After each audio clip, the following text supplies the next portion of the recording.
여러분과 이제 함께 본격적으로 이사야라고 하는 책을 들어가도록 하겠습니다. 근데 이 이사야서는 다른 예언서하고 그 시작이 좀 달라요. 그러니까 다른 예언서 같은 경우에는 맨 1장에 맨 처음 뭐가 나오냐면 내가 하나님한테 어떻게 부름받았는지 여기 먼저 나오거든요. 한번 확인해 볼까요? 예레미야 1장입니다. 이사야 바로 뒤에 있는 예레미야 1장. 여기 소명이 1장에 나온다는 얘기예요. 1장 4절에서 5절. 1049페이지 예레미야 1장 4절 5절 읽을게요. 여호와의 말씀이 내게 임하니라. 이르시되 내가 너를 모태에 짓기 전에 너를 알았고 내가 배에서 나오기 전에 너를 성별하였고 너를 여러 나라의 선지자로 세웠노라 하시기로. 맨 처음에 이게 나오는 거예요. 하나님이 내가 예언자를 불렀다. 너를 불렀다. 너 이제 이거 해라 라고 하는 사명이 먼저 나온다고요. 그 뒤에 에스겔, 예레미야 뒤에 에스겔도 마찬가지입니다. 에스겔 1장 3절.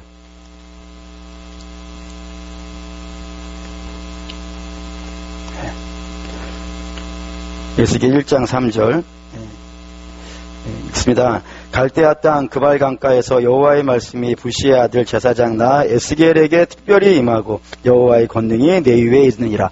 에스겔도 그렇다고. 에스겔도 1장에 맨 처음에 뭐가 나오냐면 하나님이 나를 부르셨다. 난 아무것도 아니었었는데 나는 그냥 아무것도 내일 하고 있었는데 어느 날 갑자기 하나님이 내게 임하셔가지고 내가 너 구별하였다. 이제부터 내가 너한테 말씀을 넣어줄 테니까 이 말씀 어떻게 하라고요?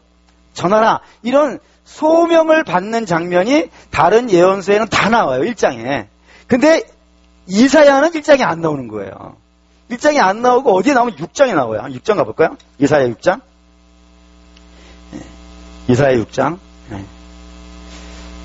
6장 1절만 읽어보죠. 6장 1절. 우시야 왕이 죽던 해에 내가 본즉 주께서 높이 들린 보좌에 앉으셨는데 그의 옷자락은 성전에 가득하였고. 이렇게 6장에 나와요. 6장에 하나님이 이사야에게 우시야가 죽던 해에 그때부터 예언을 시작하니까 그때 갑자기 하나님이 이사야라고 하는 예언자에게 딱 나타나서 야, 너 내가 구별하였다. 그랬더니 이 이사야가 뭐라 그래요? 하나님, 죄인된 자로서 하나님을 뵀으니 다 죽게 되었습니다. 그랬더니 주께서 제단 숯불에 있는 숯을 갖다가 입에 지져가지고 너 거룩하게 됐다. 이제 말씀 전하는데 아무런 문제가 없다. 이런 식으로 소명이 6장에 나온단 말이에요. 그래서 모두가 이제 헷갈리는 거예요. 아니, 지금까지 모든 예언은 1장의 예언자가 어떻게 하나님께 부름받은지가 나왔는데 이사야라고 하는 예언서는 6장에 등장하고 1장에서 5장까지는 그대로 그냥 예언이 시작이 된단 말이에요. 그래서 이게 어떻게 이런 일이 벌어졌을까 연구하다가 이제 얻은 답이 있어요. 그게 뭐냐면 이사야라는 예언자는 그 예언이 우시야에서부터 히스기야 때까지가 예언이 되어지고 그가 마지막에 누구 때 죽냐면 므낫세 왕 때 죽는다 그랬어요. 그래서 우리 드라마 이런 거 있잖아요. 드라마 처음에 시작할 때 오늘 시작하잖아요. 오늘 누가 사고가 난 거예요. 사고가. 자? 근데 이 사고가 어떻게 났는지를 알기 위해서 과거로 가죠.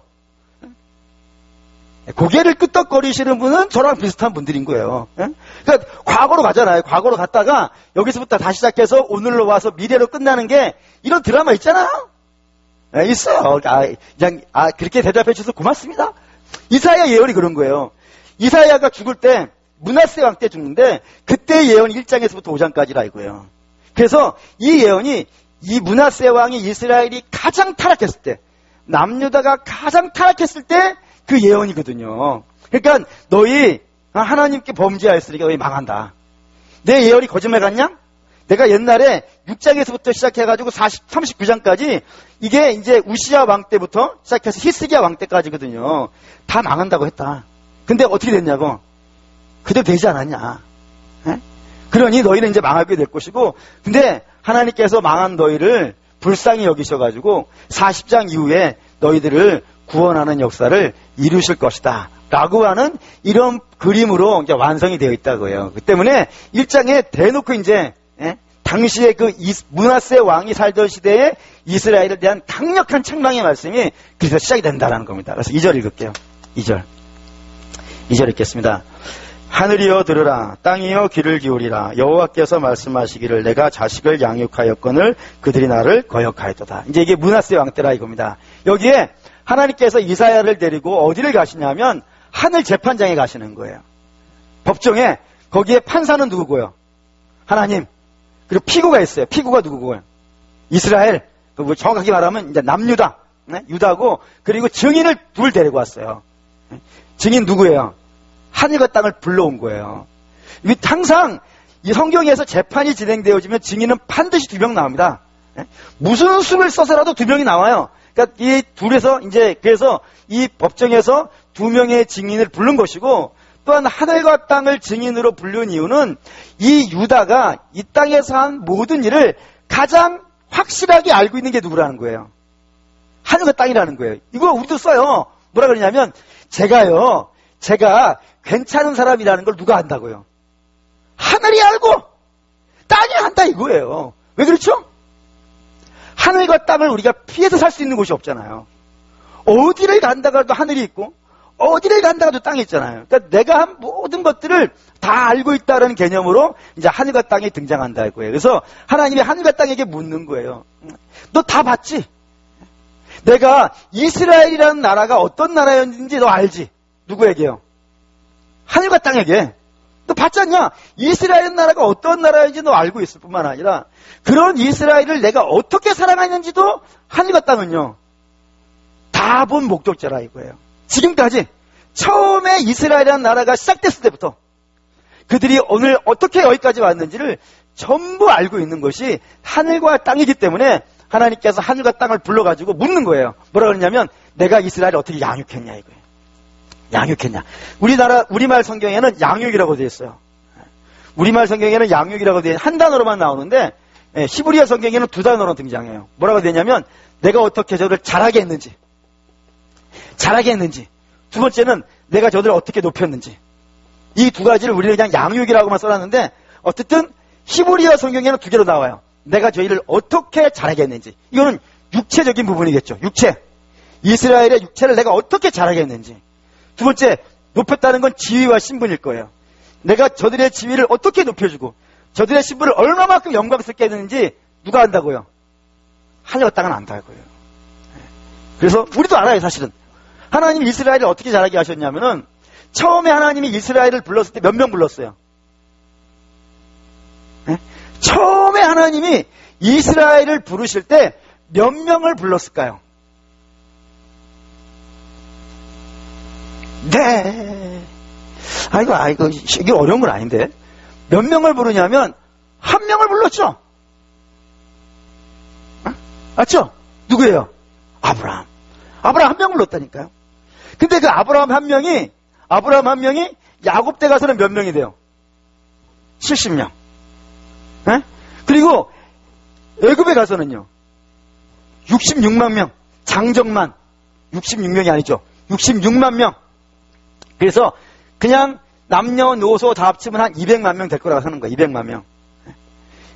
한 명에서부터 66만 명이 될 때까지 누가 키워왔다고요? 하나님이 키워왔다고요. 근데 그것도 순탄한 인생 속에서 키워내신 거예요?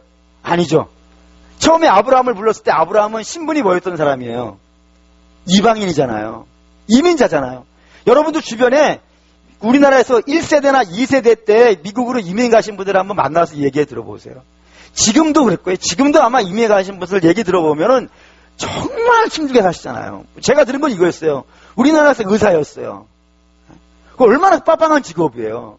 그분이 이제 이민을 가신 거예요. 근데 우리나라에서 의사 면허가 미국에서 쓰이겠어요? 못 쓰이겠어요? 못 쓰는 거예요. 그럼 뭐 하겠어요? 설거지 하는 거예요. 그렇게 살았대요. 이민자의 삶은 지금도 고달픈 거예요. 그런데 지금 우리가 말하는 건 지금부터 4,000년 전이거든요. 아브라함이 어디 한 군데 살려고 하면은 누가 봐서 쫓아내고, 이삭 때도 있잖아요. 이삭 때도 우물 하나 가지고 이제 살아보려고 하면 쫓아내버리고, 또 우물 하나 갖고 살아보려면 또 쫓아내버리고, 그래서 어디 정착할 데가 없어가지고 이리 돌아다니고 저러더니 다니고 그러는 과정 속에 70명이 된 거란 말이에요. 또 뿐만 아니라 이 70명이 애굽에 내려가 살았을 때 잘 살았나요? 모르는 사람은 노예로 살잖아요. 시달리고 산다고요? 심지어는 민족 말살 정책이라 그래가지고 유대의 아이가 나면은 그 남자아이는 강물에가 던져버리는 그런 정말로 눈뜨고는 볼 수 없는 그런 척박한 환경에서 이스라엘이 살았단 말입니다. 근데 그렇게 살았음에도 불구하고 점점 늘어서요. 어마어마한 숫자가 된 거예요. 지금 전주인구보다, 남자만 전주인구보다 더 많아지는 그런 어마어마한 역사가 이루어졌다고요. 또 뿐만 아니라 이런 이스라엘에게 하나님께서 노예로 살고 있었던 이스라엘을 하나님이 어떻게 하면 땅을 주시잖아요. 그것도 어떤 땅이요? 젖과 꿀이 흐르는 땅. 그 대단한 복을 주셔가지고 영광스럽게 살게 해주셨단 말입니다. 그렇게 하나님이 자라게 해주셨다고요. 땅이 없는 자들을 땅을 주시면서. 또 지위도 그렇죠. 하나님이 그들을 얼마나 지위를 높이 만들어 주셨냐면, 원래 이스라엘의 이름은 야곱이죠. 야곱이에요. 또 다른 이름으로 부르는 게 히브리예요. 히브리. 이 두 단어의 공통점은 뭔지 아십니까? 이 두 단어의 공통점은 천민이라는 뜻이에요.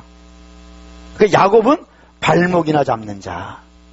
여러분, 아마 여러분도 자녀에게 이름 지으라 그러면은 그런 이름 안 지을걸요? 발목이나 잡는 자, 발자, 이런 식으로 안 지을 거 아니에요. 네? 그런 식으로 안 짓는다고요. 좋은 이름 주지. 근데 야곱은 그런 발목이나 잡고 하는 자. 히브리인이라고 하는 것은 원래 이게 그 유랑민, 천민이라는 뜻이에요. 그러니까 원래 하나님이 이스라엘을 불렀을 때 그들의 신분과 그들의 주인을 어떻다고요? 정말로 볼품없었던 사람들이란 말입니다. 근데 이들이 지위가 높아져요. 얼마만큼요?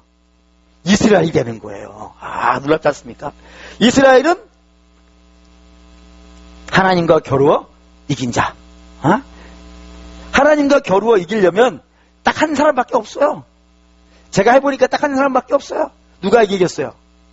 자녀만 이겨요. 그쵸, 여기 아버지들 계시지만 여러분의 자식에게는 지잖아요. 아니, 저주잖아요. 그리고 지고 나서 좋아하잖아요. 혼자서 낄낄대고. 저만 그런 거 아니죠? 다 그러는 거예요. 자녀의 신분을, 저 히브리인에 지나지 않는 사람의 신분을 하나님과 겨룰 수 있는, 상대할 수 있는 자로 높여주신 거예요. 대단하죠? 뿐만 아니라 제사장이라도 부른다고요. 너희는 택한 족속이요 왕 같은 제사장. 제사장. 하나님 앞에 나와서 예배 드릴 수 있고, 하나님을 부를 수 있고, 이들을 통해서 세상이 복이 나간다니까요. 아니, 이 정도의 신분의 사람을 이 정도까지 올려주셨다니까요. 대단하게 올려주신 거예요. 그러면은 당연히 이렇게 자라게 해주시고 이렇게 높여주셨다 그러면 이스라엘은 어떻게 반응해야 되는 거예요? 그치, 감사로 반응해야 되고요. 기쁨으로 반응해야 되고요. 예배로 반응해야 되는데, 하늘과 땅에게 묻는 거예요. 야, 내가 이렇게 했지 진짜? 니들 봤잖아. 하늘과 땅, 니네 솔직히 얘기해봐. 내가 이렇게 했잖아. 하늘과 땅이 뭐라 그랬겠어요? 네? 내가 봤어요. 그렇게 하지 않겠습니까? 그럼 이스라엘들이 어떻게 반응해야 되냐고. 아름답게 반응해야 되는데 어떻게 반응했다는 겁니까? 여기 써있죠? 어떻게 했다고요? 그들이 나를 거역했다 이거예요. 거역했다는 말을 원래 좀 정확한 번역으로 말씀드리자면 반역이라고 쓰는 게 더 정확해요.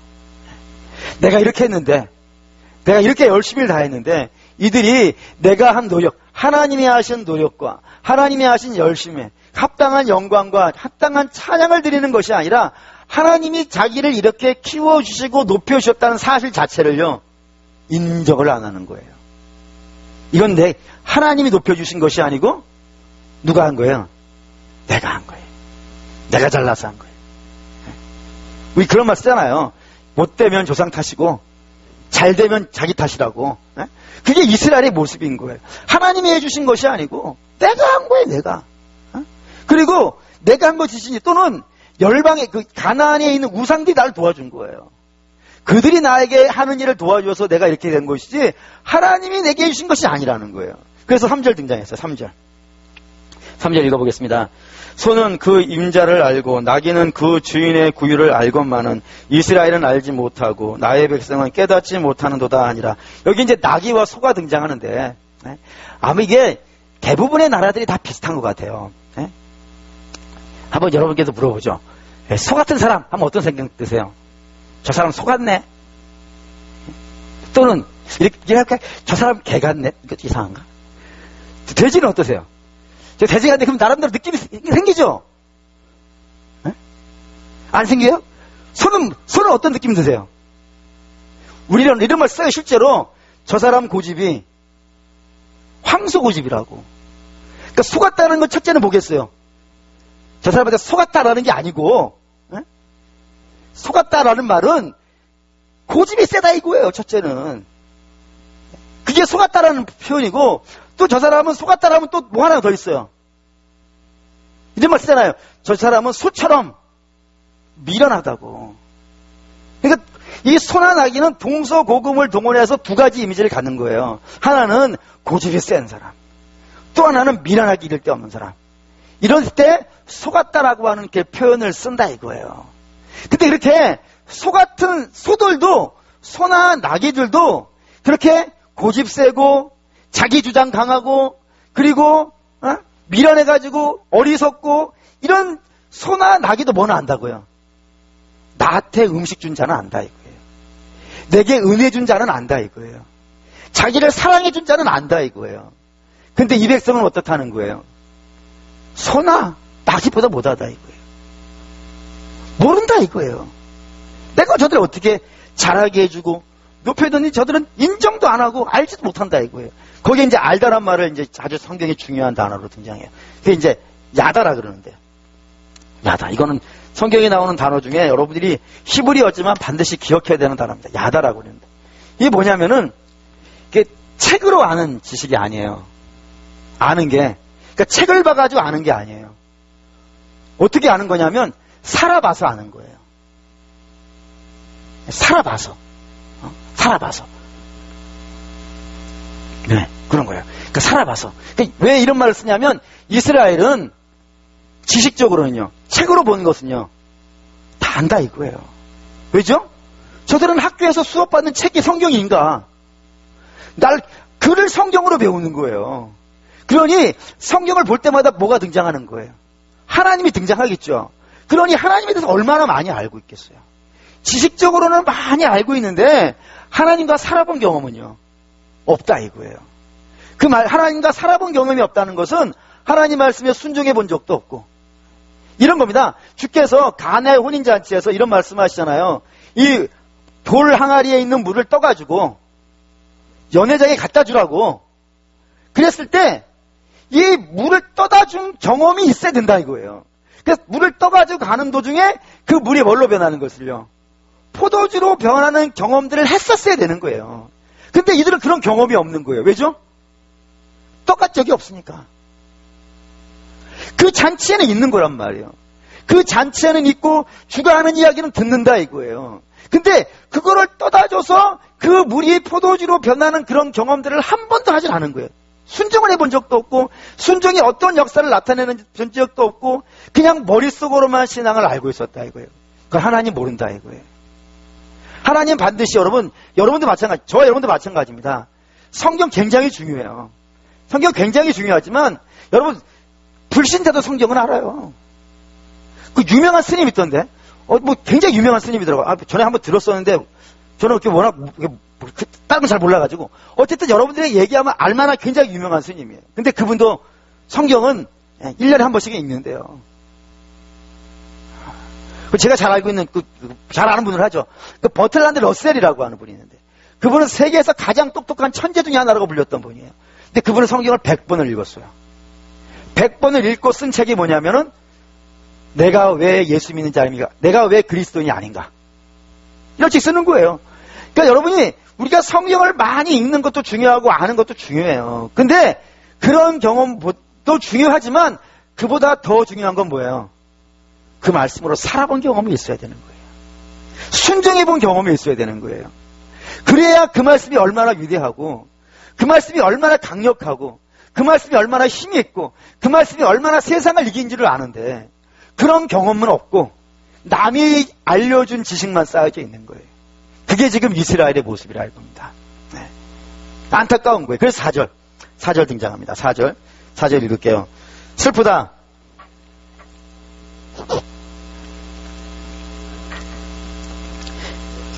버리며 이스라엘의 거룩하신 일을 만홀히 여겨 멀리하고 물러갔도다.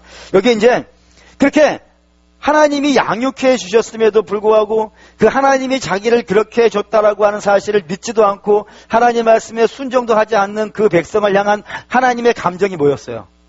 슬프다라고 되어 있는 거예요. 근데 이게 좀 낯설죠. 원래 뭐가 나왔을 때가 더 적당한 것 같으세요? 우리가 정성을 다했어, 어떤 사람에게. 정성을 다했는데 그 사람이 나를 배반했어요. 그러면 우리가 드는 감정이 슬픈 감정 말고 다른 감정이 있는데 뭐죠? 분노해야죠. 분노하는 게 맞아요. 원래 하나님도 분노한다라고 되어 있어야 돼요. 근데 하나님이 분노한다는 말을 쓰시지 않고 슬프다라고 이렇게 쓴 이유가 있다 이거예요. 왜 그렇게 쓸까요? 그건 이스라엘과 하나님과의 독특한 관계 때문에 그래요. 이스라엘과 하나님의 독특한 관계는 어떤 관계예요? 세상이 알지 못하는 이스라엘과 하나님과의 알만이 있는 그 독특한 관계가 있어요. 그게 뭐예요? 부모와 자식 간이에요. 여러분도 아마 그런 경험이 있을 거예요. 우리의 자녀가 있는데 이 자녀가 내가 기대한 수준이 있는데 거기까지 못 온 거예요. 오히려 못 온 것으로 끝났다 그러면 다행이지 오히려 전혀 엉뚱한 삶을 살고 있는 거예요. 그러면 어떤 마음 들어요? 처음에 물론 분노의 마음이 들지만 처음에는 화가 나지만 그 그 분노한 감정이 반드시 슬픔으로 넘어가게 돼 있어요. 왠지 아시죠? 이런 마음 때문에요. 내가 저 자식을 어떻게 키웠는데 내가 저 자식을 어떻게 키웠는데 하면서 자기 신세 한탄이 된단 말이에요. 그러니까 이 죄를 보고서 하나님이 슬퍼한다고 하는 것은 그냥 하나님과 이스라엘 관계가 창조주와 피조물의 관계가 아니라 부모와 자식 관계에 있기 때문에 그런 거예요. 그래서 그런 관계로 하나님이 이스라엘 지금 책망해 가시는데 거기에 이제 하나님이 슬펐던 4가지 이유가 등장해요. 이게 굉장히 중요해요. 4가지가 등장해요. 첫째 뭐죠? 범죄한 나라. 두 번째, 허물진 백성. 세 번째, 행악의 종자. 네 번째, 내가 뭐죠? 행위가 부패한 자. 이 4가지의 순서가 중요해요. 왜 순서가 중요하냐면 이런 이유 때문에 그렇습니다. 이게 죄가 발현해서 나타나서 끝을 가는 순서이기 때문에 그래요. 첫째, 범죄한 나라는 건 뭐냐면 우리가 이스라엘이 죄로 넘어가는데 이렇게 한 발자국씩 걸쳐 있는 걸 말하지 않아요. 어떤 상태겠어요? 확 넘어가 있는 상태예요. 이게 넘어가 있는 죄로 확 넘어가 있어. 거기서 어떻게 하고 있냐면 날마다 그 죄를 먹고 마시고 있는 상태. 이 상태에 있는 거예요. 그러니까 죄가 처음 시작되면 그래요. 죄가 우리 안에서 들어와서 처음 시작하면은 이렇게 돼요. 한번 확 넘어가가지고 거기서 살아요. 근데 이렇게 사는 곳으로 끝나는 게 아니라 그 다음으로 넘어가는데 허물진이라고 하는 것은 이 죄가 쌓여서 짓물러 가고 있는 거예요. 그러니까 점층적으로 커져가고 있는 걸 말한다 이거예요. 그리고 이렇게 점층적으로 죄가 커가다가 그 다음에 행악의 종자가 된다는 것은 종자는 말이죠. 자기 자식을 어떻게 하는 거예요? 퍼뜨리는단 말이에요. 그러니까 죄라는 것이 처음에 내 안에서 시작이 되어지면 그게 반복되어지면서 점점점 커지고 점점점 커지다 보면 그 죄가 어떻게 된다고요? 다른 사람에게 전파력을 가져요. 그래서 그 죄 안으로 누군가를 끌고 들어온단 말이에요. 반드시. 근데 이렇게 끌고 들어오다가 보면 결국에 어떻게 되냐면 이 사람은 죄를 짓기 위해 태어난 자 같이 되는 거예요. 이렇게 되는 거예요. 그걸 설명해 주는 가장 대표적인 예를 하나 들어볼게요. 성경이 이렇게 죄가 발전해가는 가장 대표적인 예로 쓰는 사람이 누구냐면 유다예요. 유다는 야곱의 4번째 아들. 야곱의 4번째 아들이 그 죄가 어떻게 저런 모습으로 가냐면 야곱의 이 아들들이 이 야곱이랑 같이 살면서 그들의 마음이 뭐가 들어와요? 미움이 들어와요. 누구를 향한 미움이에요? 요셉을 향한 미움이 들어가요. 요셉을 향한 믿음이 들어와서 그 믿음이 어떻게 되는 거예요? 쌓이고 쌓여가는 거예요. 쌓이고 쌓여가다가 어떻게 하냐면 그 동생을요 팔아버리는 거예요. 애굽에 팔아버리고 자기는 어디로 가냐면 가나안으로 가요. 여러분 아시다시피 하나님이 가나안 굉장히 싫어하는 거 아시죠? 하나님이 가나안을 얼마나 싫어하는지를 이런 걸로 성경이 표현해요. 예를 들면 노아가 술을 먹고 집이 잤어요. 동굴 안에서. 그럴 때 이 동굴 안에서 술 먹고 자고 있는 노아를 비난한 사람이 있어요. 아들 셋 중에 셈, 함, 야벳. 그 중에 누가 범죄를 해요? 함이 범죄를 해요. 그죠? 함이 범죄를 해요. 근데 저주는 누구 받는지 아세요? 한번 가볼까요, 이거? 창세기.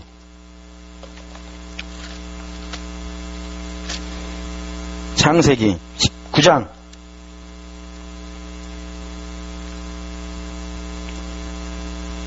네, 24절, 25절. 창세기 9장 24절, 25절. 읽어보겠습니다. 노아가 술이 깨어 그의 작은 아들이 자기에게 행한 일을 알고 이에 이르되 가나안은 저주를 받아 그의 형제의 종들의 종이 되기를 원하노라. 분명히 죄는 누가 졌어요?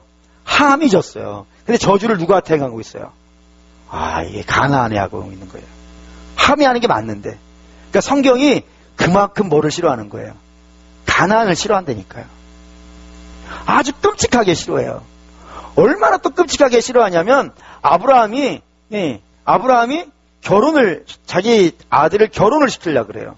그럴 때 엘리멜렉한테 뭐라 그러냐면 너 내 고향에 가가지고 며느리감을 데리고 와라. 그때 종이 뭐라 그래요? 갔는데 안 온다 그러면은 아들을 데리고 갈까요? 데리고 가는 것도 안 돼.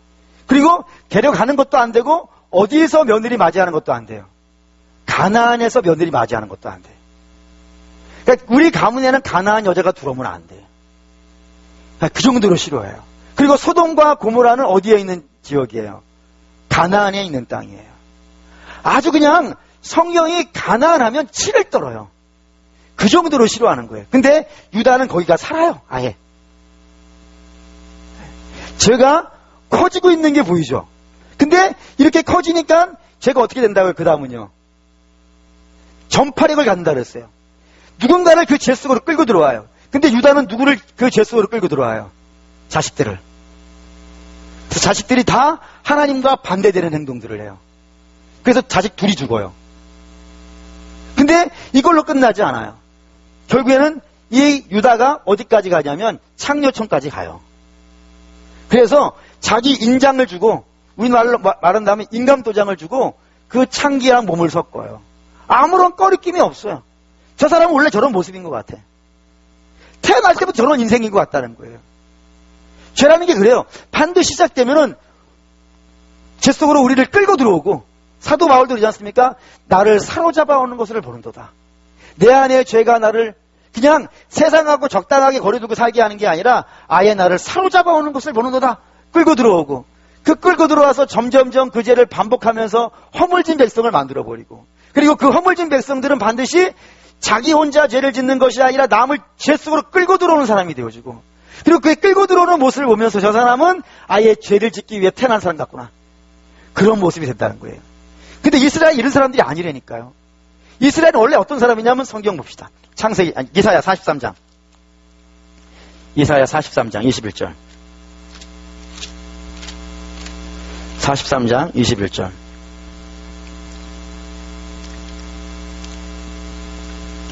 네, 창세기 43장 21절 읽겠습니다. 이 백성은 내가 나를 위해 지었나니 나의 찬송을 부르게 하려 함이라. 그러니까 이 모든 열방의 세계가 이스라엘을 보면은 어떻게 반응을 해야 된다고요? 하나님 정말 위대하신 분이네. 그러니까 이스라엘이 해야 되는 일은 이거예요. 모든 백성들로 하여금 그 이스라엘을 통해서 하나님을 볼 수 있도록. 왜 열방은 하나님을 볼 수가 없어요. 저들은 그런 눈 자체가 없어요. 그래서 열방은 오로지 뭘로만 통해서 하나님을 알 수 있냐면은 성도들을 통해서만 알 수가 있어요. 그렇죠? 그래서 성도들의 모습이 멋있으면 하나님도 멋있는 분이 되어지는 것이고 성도들의 모습이 별 볼 일 없으면요. 하나님도 별 볼 일 없는 모습이 되는 거예요. 그렇게 묶여 있단 말이에요. 그래서 하나님은 이스라엘을 부르시면서 이스라엘이 이렇게 멋있는 사람이 되어져서 이스라엘을 통하여서 이 모든 열방들이 하나님을 알고 하나님께 나올 수 있는 그런 나라가 되라고 불러주셨는데 오히려 하나님에게 영광을 돌리는 자리로 이스라엘이 이 열방들을 데리고 오는 것이 아니라 어디로 끌고 다니고 있다고요? 죄 속으로만 끌고 다니고 있다고요. 얼마나 복잡 터지는 일이겠어요. 그걸 성경은 뭐라 그러냐면 하나님을 만홀히 여긴다 이거예요. 만홀히 여긴다는 말을 우리가 쓰는 표현으로 바꾼다면 무시한다라고. 그러니까 성도가 죄를 짓는 거는 하나님을 무시할 때 짓는 거예요. 그렇지 않겠습니까? 하나님 분명히 아담과 하와에게 말씀하셨어요. 뭐라고요? 선악과 먹지 말라고. 근데 아담과 하와는 먹어요. 그 말을 한다는 건 무슨 뜻이에요? 하나님 무시하는 거예요. 하나님 무시하니까 그렇게 하는 거예요. 그런 모습이 그러니까 성도가 죄를 짓는 거는 그저 단순하게 죄를 짓는 그런 삶이 아니라 그냥 성경에 반대되는 사람을 살아가는 것이 그냥 내 마음대로 사는 사람 정도가 아니라 그건 뭐라고요? 하나님께 범죄하는 게 되는 거예요. 하나님 하지 말라는 일을 하는 것은 하나님 무시한다 이거예요. 예, 그렇게 되어졌다 이겁니다. 그러니까 이제 이스라엘이 점점점 죄 속으로 끌려 들어가고 있는 거예요. 그럼 이제 우리는 질문이 하나가 생겨요. 어떤 질문이냐면 하나님 이스라엘이 이렇게 죄 속으로 한 발자국 한 발자국 들어가는 동안에 하나님은 뭐 하셨어요? 이렇게 물을 수 있지 않습니까? 그거에 대해서 성경이 얘기해요. 5절 읽겠습니다. 5절 읽게요. 너희가 어찌하여 매를 더 맞으려고 폐역을 거듭하느냐. 온 머리는 병들었고 온 마음은 피곤하였으며. 예. 하나님이 뭐 하셨다고요? 때리셨다고. 때리셨다고. 이스라엘이 그냥 가만히 두셨다 않았다고요. 저들이 죄 속으로 끌려가는 것을 그냥 가만히 쳐다만 보고 계셨던 것이 아니라 저들이 죄로 끌려갈 때마다 어떻게 했다고요? 때렸다고요. 근데 이게 얼마나 많이 때렸느냐면 이렇게 때렸다고 되어 있어요. 한번 볼까요? 7절 읽겠습니다. 너희의 땅은 황폐하였고 너희의 성읍들은 불에 탔고 너희의 토지는 너희의 목전에서 이방에게 삼켜졌으며 이방인들에게 파괴됨인 같이 황폐하였고 딸 시온은 포도원의 망대같이 참외밭의 원두막같이 에워싸인 성읍같이 겨우 남아도다. 예. 하나님 때리셨다는 거예요. 어떻게 때렸냐면 얼마나 많이 때렸는지. 원래 이스라엘 땅은 가나안 땅은 어떤 땅이라고 그랬죠? 젖과 꿀이 흐르는 좋은 땅이에요. 근데 그 좋은 땅이 얼마만큼 될 정도로요. 이게 때렸다는 표현은 이제 전쟁이 일어났다는 표현이거든요. 그러니까 이스라엘이 죄를 질 때마다 전쟁이 일어나가지고 전쟁이 일어나면은 여러분 그냥 사람만 죽고 마는 게 아니에요. 그 살고 있는 땅이 다 어떻게 돼요? 황폐해지는 거예요.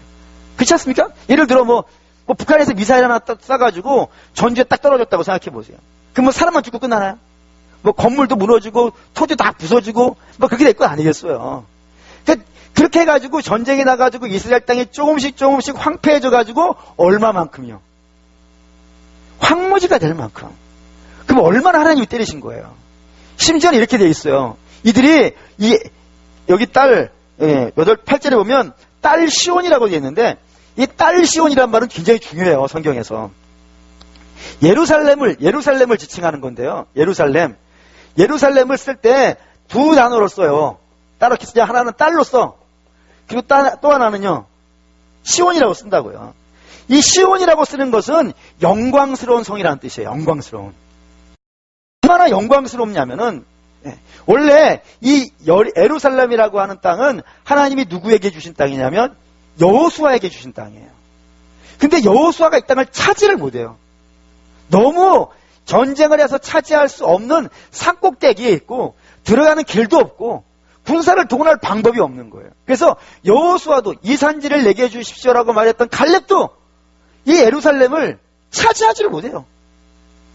분명히 갈렙이 받은 땅 안에 있어요. 거기 남유다에 있으니까 유다 지파가 받은 땅이 있는데 못해요. 이 산지를 내게 주셨던 갈렙도 이상은 못 간다고요. 근데 그런 땅을 언제 차지하냐면 다윗 왕 때 차지하는 거예요. 다윗 왕 때 요압 장군이 기가 막힌 전술을 써가지고 이 예루살렘을 차지해요. 그래서 이름을 시온성이라고도 하고 다윗성이라고도 불러요. 근데 그거로 끝난 것이 아니라 이 성이 얼마나 영광스러워지는지 솔로몬 때 가서는요. 세상의 모든 성 중에서 가장 영광스러운 성이 돼가지고 세계 각국의 열방의 백성들이요. 예루살렘 한번 봤으면 좋겠다. 예루살렘에 한번 올라가서 솔로몬이 지은 그 성전이 얼마나 멋있는지, 솔로몬이 지은 그의 왕궁이 얼마나 대단한지, 뭐 심지어 이런 말도 있잖아요. 뭐를 돌처럼 찬다고요? 은을 돌처럼 찬다고. 얼마나 흔해 빠졌으면 금도 흔해 빠진 거예요, 은이. 흔해 빠져가지고 같이 모여가지고 은으로 이렇게 막 뭉쳐가지고 축구하고 골 넣었다가 만세 부르고 이러고 있는 거예요. 그러니까 얼마나 영광스러운 땅이겠어요. 그래서 그런 영광스럽다라고 하는 의미에서는 시온이라게 본다고요. 또 하나, 딸이라고 볼 때는 무슨 뜻이겠어요? 이게 오늘 이걸 확 얘기를 하면은 여러분들이 바로 팍 알아들 것 같은데, 이걸 할까 말까 고민을 굉장히 많이 했어요. 근데 암만 해도, 하는 게, 저는 원래 이런 마음을 갖고 있지 않지만, 그래도 이런 말이 있으니까 한번 해보겠어요. 용서해 주세요. 며느리 방구는 뿡이고, 딸 방구는요. 못 들어보셨어요? 죄송합니다.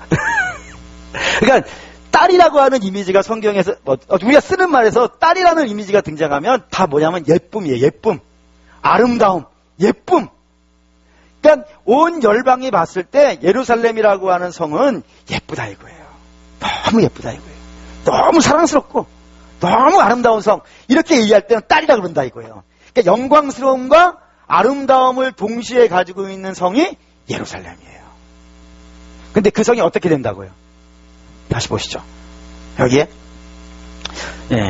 8절에 포도원에 망대 같고 참외밭에 원두막 같고, 이게 무슨 뜻인지 아시겠죠? 이 포도원의 망대나 참외밭의 원두막은 집이 아니에요. 그 뭐 하는 거예요? 잠시 쉬는 곳이에요. 그래서 사방군데 다 뚫려 있잖아요. 사방군데 다 뚫려 있어가지고 누가 서리에 가는지 보고, 그 더우면 잠깐 들어가서 쉬고, 요런 정도의 아주, 그래서 여러분 그 참외밭의 망대나 포도원의 망대나 참외밭의 원두막은 기와집으로 짓는 예가 없어요.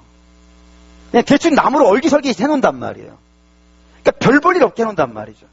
그러니까 이스라엘 그 아름다운 예루살렘과 그 영광스러운 예루살렘이요, 볼품없는 성이 된다 이거예요. 뿐만 아니라 에워싸인 성읍이라는 것은 이런 거예요. 바람 앞에 촛불 신세. 얼마나 초라한, 얼마나 쓸모없는 그런 성읍이 될 때까지 이 수많은 전쟁을 거쳤다 이거예요. 뿐만 아니라 하나님이 그것만 하신 것이 아니라 병도 주셨다고요. 병도. 여기 다 있죠? 그렇죠? 6절 한번 읽을까요? 다시 5절 6절 한번 읽어볼게요. 5절 6절. 너희가 어찌하여 매를 더 맞으며 폐역을 거듭하느냐. 온 머리는 병들었고 온 마음은 피곤하였으며 발바닥에서 머리까지 성한 것이 없이 상한 것과 터진 것과 새로 맞은 흔적뿐이거늘 이것을 짜며 싸매며 기름으로 부드럽게 함을 받지 못하였도다. 하나님이 이스라엘이 잘못할 때마다 때리셨다 이거예요. 아니, 병들게 하셨단 말이에요. 그래서 그 병드는 것이 얼마나 많이 병들었다는 건 무슨 뜻이겠어요? 죄를 그만이 졌다는 거 아니겠어요?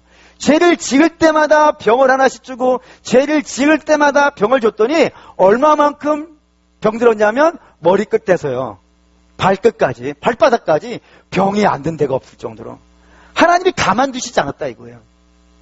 간섭하셨다니까요. 근데 이게 간섭해가지고 병을 줘서 머리끝에서 발바닥까지가 다 병들었음에도 불구하고 어떻게는 안 한다는 거예요. 회개는 안 한다 이거예요. 그래서 그 상처가 헐벗고 다시 헐고 다시 고름 터지고, 그래서 싸매도 더 이상 회복되지 않을 만큼 그렇게 했음에도 불구하고 이스라엘이요 끝까지 돌아오지 않더라는 거예요. 대단하죠? 그게 므낫세 시대의 이스라엘의 모습인 거예요. 남유다의 모습인 거예요. 그래서 하나님이 얼마나 화가 나셨는지 이 말씀을 하셨다 이거입니다. 이제 9절 읽겠습니다. 만군의 여호와께서 우리를 위하여 생존자를 조금 남겨두지 아니하셨다면 우리가 소돔 같고 고모라 같았으리라. 여기 이제 소돔과 고모라가 등장했어요. 소돔과 고모라는 성경에서 두 가지 의미를 가져요. 하나는 뭐냐면 타락한 도시. 당연하겠죠? 타락한 도시. 이게 영화에도 나와요. 여러분 그 배트맨이라는 영화 보셨습니까? 그 배트맨이라고 하는 영화의 배경이 되는 도시가 뭐죠? 고담 시티예요. 고담. 고담은 소돔과 고모라의 줄임말이에요. 그러니까 아주 타락한 도시를 뜻할 때 서양 사람들이 이게 소돔과 고모라 두 개 많이 부르기가 복잡하니까 줄여서 부르는 거예요. 고담이라고. 전혀 모르고 계셨던 표정이지만 실제입니다. 두 번째, 하나님이 심판하신 도시예요. 그렇죠? 하나님이 심판하셔가지고 하나님이 그 두 소돔과 고모라 보기가 얼마나 두 눈 뜨고 보실 수가 없었던지 저 성읍을요 아예 완전히 없애버리시는 거예요. 그 정도로 심각한 성읍인데, 그게 소돔과 고모라인데 참 다행인 것이 있어요. 뭐냐면 아직 예루살렘은 어떻다는 거예요? 아직은 이 정도는 아니라 이거예요. 아직은 이 정도는 아닌 거예요. 왜요? 뭐 때문에 이 정도는 아니라고 할 수 있죠? 다시 한번 봅시다. 굉장히 중요한 말. 이게 이제 이사야를 전체를 끌고 갈 이야기예요. 다시 한번 구절을 읽어볼게요. 있습니다. 만군의 여호와께서 우리를 위하여 생존자를 조금 남겨두지 않으셨다면 우리가 소돔 같고 고모라 같았으리라. 우리 원래 지금 이 모습은 소돔과 고모라, 범죄한 도시고 하나님의 심판을 받아야 적합한 도시인데도 불구하고 아직은 그 정도는 아니라는 거예요. 왜요? 하나님이 남겨놓으신 사람이 있다 이거예요. 하나님이 남겨놓으신 사람이 있다 이거예요. 이게 중요한 말이 된 거예요. 이게 남은 자 사상인데 이게 이사야 전체를 끌고 갈 이야기예요. 주제예요. 가장 중요한 주제예요. 우리가 아직 망하지 않은 것은 남은 자가 있다 이거예요. 그러면 여러분 생각해 보세요. 이 남은 자가 없어지면 어떻게 되겠어요? 지금 우리가 하나님의 심판을 받고 하나님 멸망을 받아야 되는 것이 마땅한데도 불구하고 망하지 않고 멸망하지 않은 것은 이 남은 자가 있는 거예요. 그러면 이 남은 자가 없어지면 어떻게 되겠어요? 에스겔 22장. 에스겔 22장. 에스겔 22장. 1184페이지. 1184페이지. 1184페이지. 30절. 22장 30절에서 31절 읽겠습니다. 이 땅을 위하여 성을 쌓으며 성 무너진 데를 막아서서 나로 하여금 멸하지 못하게 할 사람을 내가 그 가운데서 찾다가 찾지 못하였으므로 내가 내 눈을 그들 위에 쏟으며 내 진노를 멸하여 그를 행위대로 그들의 머리에 부응하였느니라. 주 여호와의 말씀이라. 이게 예루살렘 멸망한 이유를 설명하는 내용이에요. 분명히 비교되죠. 지금 예루살렘이 하나님 보실 때 소돔과 고모라 같이 그런 성인데도 불구하고 아직은 망하지 않는 이유는 뭐 때문에요? 남은 자가 있었는데 에스겔 때 가서는 이 예루살렘이 망하는데 왜 망한다고요? 그 남은 자가 없어졌다 이거예요. 그 남은 자가 예루살렘을 사느냐 못 사느냐 이 문제를 결정하는 중요한 열쇠가 돼요. 그러면 여러분 이제 이건 결론에 대한 질문이 왔어요. 그럼 목회는 뭐 하는 게 목회일까요? 남은 자를 지켜내는 거예요. 그래서 예레미야도 그래요. 엘리야가 하나님 앞에 가서 저 죽을래요. 하나님 저 죽여주세요. 막 그럴 때 이유가 뭐였냐면 하나님 이 아하방이 섬기고 있는 바알신에게 무릎 꿇지 않은 사람이 나밖에 없습니다. 라고 얘기를 해요. 그때 하나님께서 무슨 소리냐?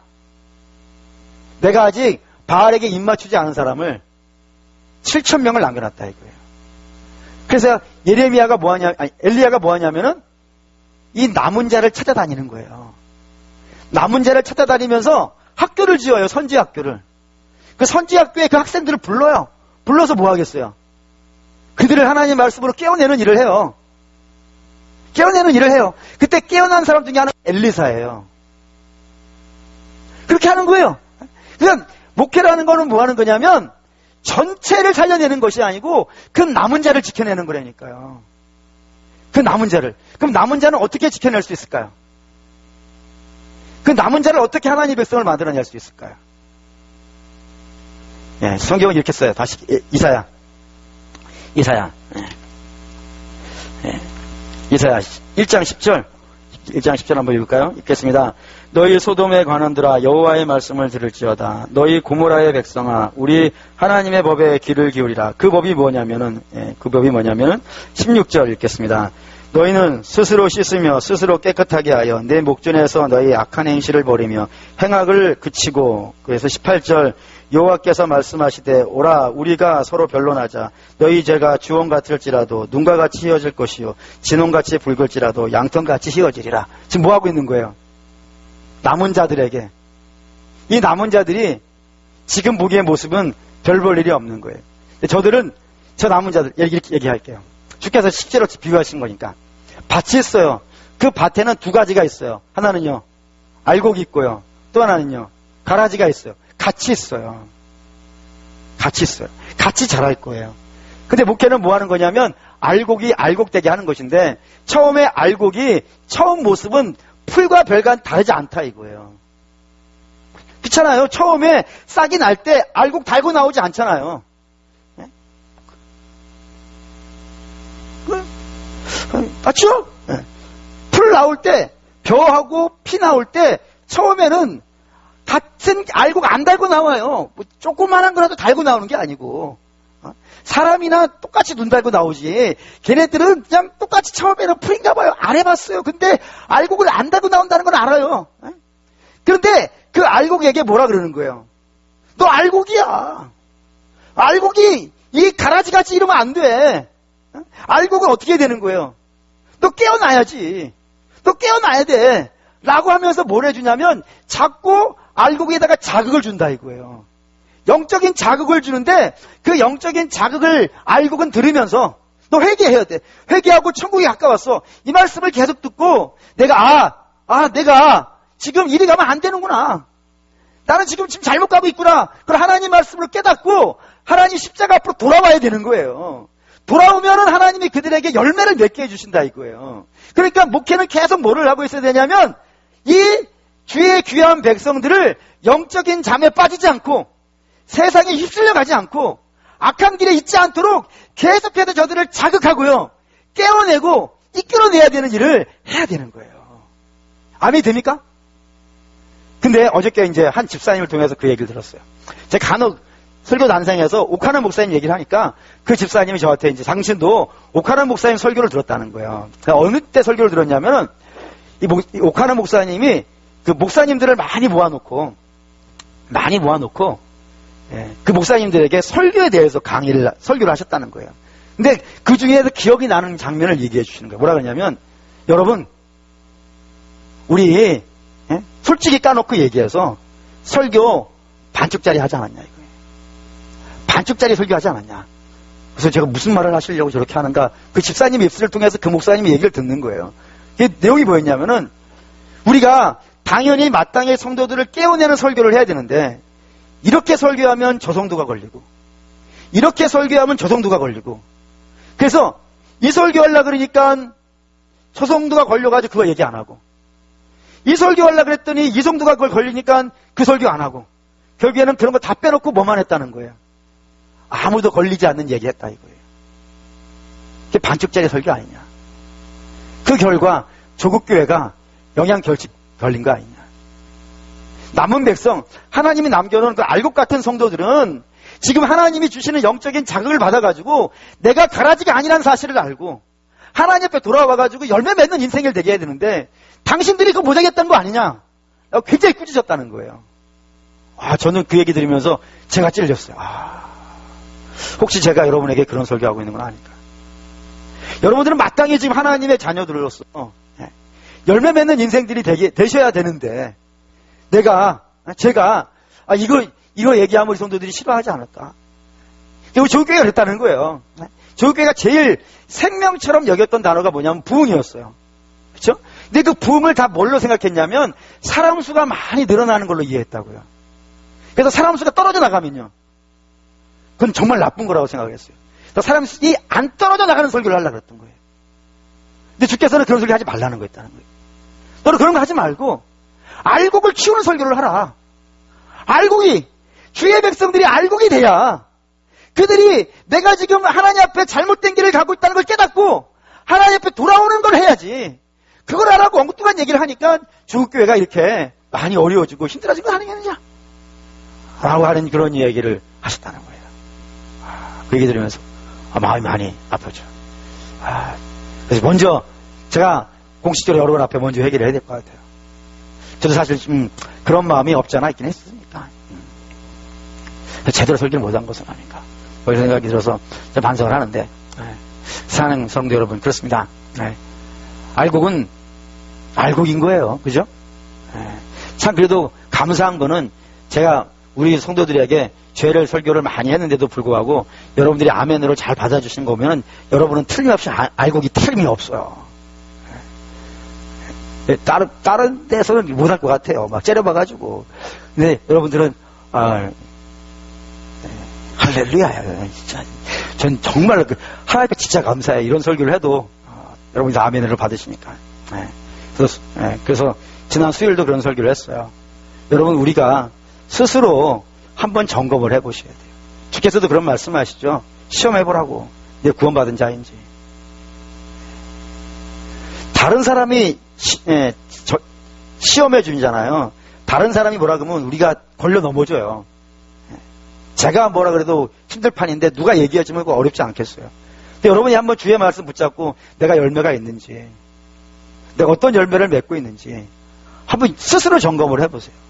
그래서 이게 내가 지금 열매가 작다. 그러면 하나님께 돌아와야 돼요. 하나님 저를 불쌍히 여겨주세요. 하나님 저를 긍휼히 여겨주세요. 하나님밖에 없어요. 그래서 여러분 자꾸 우리 하나님 그런 것들이 점검이 되어져 가지고 자꾸 십자가 앞으로 와야 돼요. 근데 아시다시피 십자가 앞으로 가까이 오면 가까이 올수록 어떤 일이 발생되어지냐면 자기 죄가 점점점 커 보여요. 여러분 우리가 죄가 없어 보이는 이유는 뭐냐면 빛에서부터 멀기 때문입니다. 빛에서 멀어서 어둠으로 들어가 있으면 자기 얼굴에 때가 묻어도 그게 깨끗해 보여요. 근데 빛으로 나오면요 점점점 커 보여요. 그게. 그래서 수많은 믿음의 사람, 베드로도 그런 말 하죠. 믿음의 거장인 베드로도 주를 만나고 나서 주여 죄인입니다 떠나십시오. 그렇게 얘기하고, 바울도 그러죠. 나는 죄인 중에 괴수입니다라고도 하고요. 이사야도 그래야 돼요. 6장 한번 볼까요? 6장 이 말씀 있어요. 이사야는 구약에 나오는 성경 전체를 통틀어서 제가 볼 땐 제일 믿음이 좋은 사람 같아요. 그 이사야도 이런 말을 해요. 6절 7절 읽겠습니다. 그때에 그 서랍 중에 하나가 부젓가락으로 제단에서 집은 바 핀 수술을 손에 가지고 내게로 날아와서 그것을 내 입술에 대며 이르되 보라 이것이 내 입술에 닿았으니 내 악이 제하여졌고 내 죄가 사해졌니라. 왜 이런 얘기하냐면 5절 때문이에요. 5절 읽겠습니다. 그때에 내가 말하되 화로다 나여 망하게 되었도다. 나는 입술이 부정한 사람이요 나는 입술이 부정한 백성 중에 거주하면서 만군의 여호와의 신 왕을 배웠으니라. 지금 이사야가 자기가 부정하다는 사실을 언제 알았어요? 하나님 만나고 나서 아는 거예요. 제가 볼 때는 이사야만큼 대단한 사람도 없는데 그가 하나님 앞에 서보니까 자기만큼 죄인이 없는 거예요. 그래서 그 주의 빛으로 비춰봐서 그 죄를 회개하고 돌아와서 주님 앞에 십자가 앞에 있는 성도, 그 성도가 남아있는 성도라 이겁니다. 그 열매 맺는 성도이고요. 때문에 사랑하는 믿음의 성도 여러분, 그래서 세게 설교를 했습니다. 셌죠? 셌어요. 근데 우리가 그래야 돼요. 하나님의 빛으로 우리를 비춰봐서 우리가 헛된 우상들을 쌓아놓은 것은 아닌지, 하나님보다 더 귀중한 것을 내 인생에 쌓아놓고 그것을 마치 하나님처럼 섬기고 살아갔던 것은 아닌지 돌아보면서 그 재단을 허셔야 돼요. 그리고 우리는 전적으로 우리는 세상 사람이 절대로 아닙니다. 여러분 이런 말 있잖아요. 송충이는 뭐를 먹어요? 솔잎을 먹어야 돼요. 송충이가 나는 이제부터 솔잎을 안 먹고 고기를 먹어야겠다. 그러면 그게 송충이가 아닌 거예요. 사랑하는 여러분, 우리는 성도로서 우리는 뭐를 먹어야 되냐면 하나님의 말씀을 먹고요. 그리고 그 말씀이 지적하면은 그거에 대해서 회개하고 돌아오는 일이 있어야 돼요. 그렇게 살아가는 성도가 성도이고, 세상의 영광만 바라고 쫓아다니는 것은 세상 사람들이 그런다 이거예요. 사랑하는 여러분, 우리 오늘 이 밤에 주여, 우리가 인생에 헛된 재단 쌓은 것들이 있다면 우리로 하여금 그걸 분명히 알게 하여 주시고, 하나님이 내게 원하시는 길이 있는데 그 원하시는 길이 아니라 엉뚱한 길, 잠깐이라도 옆에 벗어난 것이 있다면 주님 나를 용서해 주시고 다시 주의 원하시는 그 대로에, 시온의 대로에 올라서 믿음의 길만 갈 수 있는 그런 사람 되게 해 주십시오. 가다가 멈춰져 있는 백성이 있다면 하나님 이 멈춰진 거 다시 갈 수 있도록 주여 도와주시고, 오로지 주만 바라보면서 끝까지 믿음의 경주를 해나갈 수 있도록 주님 도와주십시오 라고 하면서 자꾸 우리가 그 길로 가야 돼요. 그렇지 않고 이 딴 데로 헤매는 그런 일이 저와 여러분에게는 없으시기를 주의 이름으로 축원합니다. 일단 하죠.